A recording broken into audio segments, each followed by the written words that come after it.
সবাই মাঠ থেকে বার হয়ে যান। মাঠের ভিতরে দুটি গতিবিধির কেউ থাকবেন না।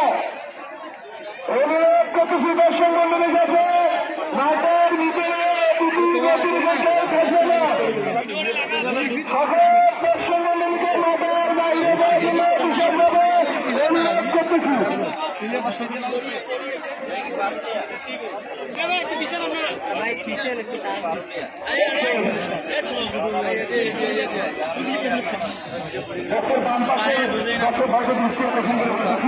আপনারা মেহরবানি করে একটু প্রশ্ন করেন।